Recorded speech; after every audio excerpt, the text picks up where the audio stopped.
What if you could be confident knowing that you're doing everything right in QuickBooks? See, in this video, I will not only show you how you can gain confidence using QuickBooks, but I'm also going to reveal my proven system that I've put together to help thousands of other bookkeepers just like you learn QuickBooks once and for all. Hey, I'm Matt Holquist. I've been a CPA for over 25 years now, and I started the QuickBooks University 12 years ago, and I have helped over 4,000 people easily learn QuickBooks. Now, some people would say you need an accounting degree or you need to spend countless hours watching YouTube videos to learn how to use QuickBooks.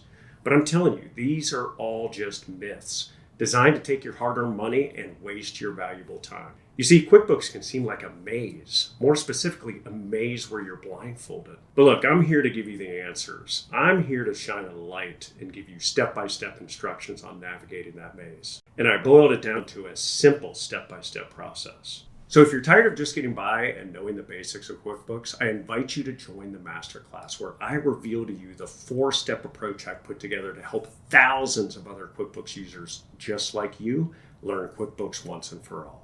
So click the link below this video to watch the masterclass now, where I show you this 4-step approach and show you how easy it is to navigate the platform. Just imagine opening QuickBooks and feeling empowered and confident knowing that you have all the right answers. Everything is organized and you feel in control. It becomes second nature. So click the link below this video right now to take that next step. And listen, for every day that goes by where you continue to try to learn QuickBooks by watching YouTube videos, you could simplify that process right now by watching my masterclass. And watch until the end where you'll get my free mini course where I reveal the top 3 mistakes most people make in QuickBooks and how to avoid them. So click the link right below this video now. I look forward to helping you finally learn QuickBooks.